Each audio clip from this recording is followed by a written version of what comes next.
au tout début de quelque chose de tout à fait nouveau. De même que la radio, je peux dire que j'ai participé à sa naissance, véritablement.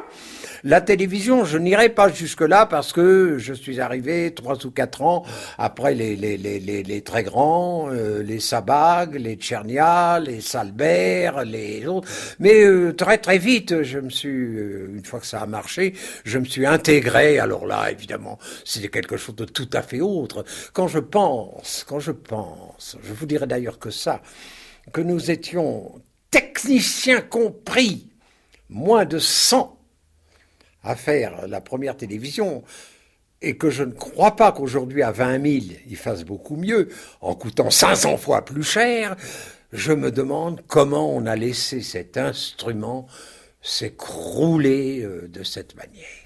Comme toute nouvelle création, la radio puis la télévision avaient connu un grand moment de liberté avant que le pouvoir politique ne s'en empare.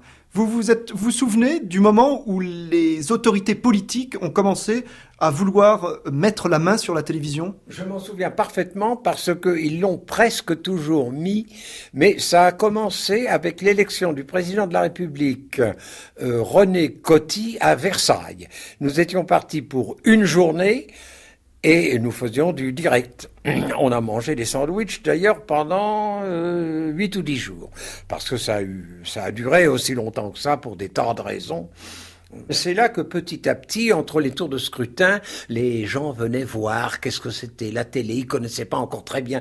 Je vois encore Pinet avec son chapeau. Qu'est-ce que c'est ça? Alors on lui expliquait, etc., etc. Et moi, je m'étais mis bien, je sais pas pourquoi d'ailleurs, avec le troquet, ce qui fait que quand lui, qui était président à ce moment-là de la Chambre, revenait avec les résultats, il passait devant notre studio, il me les annonçait, ce qui fait que à la télé, je pouvais donner les résultats avant qu'ils aient été communiqués à l'Assemblée des sénateurs et des députés, avant, bien sûr, les agences, avant tout. Je me suis d'ailleurs fait engueuler pour en avoir fait trop, à ce moment-là, paraît-il. Enfin, c'était extraordinaire.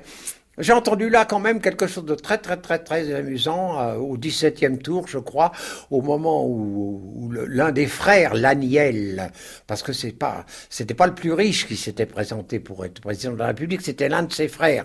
Mais le plus riche, celui qui était marchand de veau, marchand de machin, etc., etc., c'est lui qui finançait la campagne.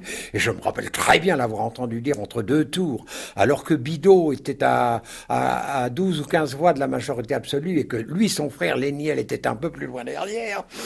Il faisait les comptes, là, entre 2 tours de scrutin, et il manquait un certain nombre de voix radicales. Et j'entends encore la phrase, et le grand coup de poing de Laniel, frère, mais ça vaut combien, un radical sur pied?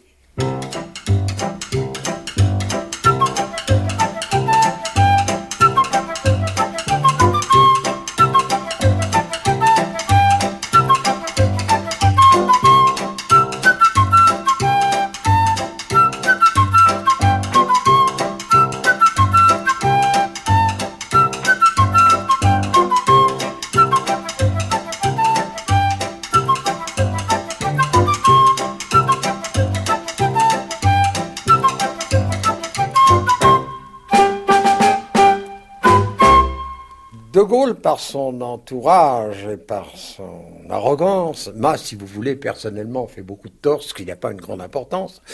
Mais quand je vois ce qu'on a aujourd'hui, je finis quand même par le regretter longuement et beaucoup. Oui, incontestablement, il a tranché dans le vif, là comme ailleurs, on va mettre ci, on va mettre ça. La politique a absolument, elle avait droit de cité complet, si vous voulez. Petit à petit, ça a diminué parce qu'il y en a eu tellement qu'ils ne pouvaient pas aller partout. Il y a trop de postes de télé maintenant. Il y a trop de postes de radio pour qu'ils puissent les contrôler tous. Mais c'est beaucoup plus grave, à mon avis, encore maintenant, parce qu'au lieu d'avoir quelqu'un, bon ou mauvais, n'est-ce pas, qui tout de même tape du poing sur la table, vous n'avez plus que de la publicité, des gens qui vous emmerdent, je m'excuse, n'est-ce pas? Mais si je veux écouter un concert ou un truc, je ne peux pas supporter d'être arrêté par acheter des meubles Beaubois ou machin, je m'en fous, moi.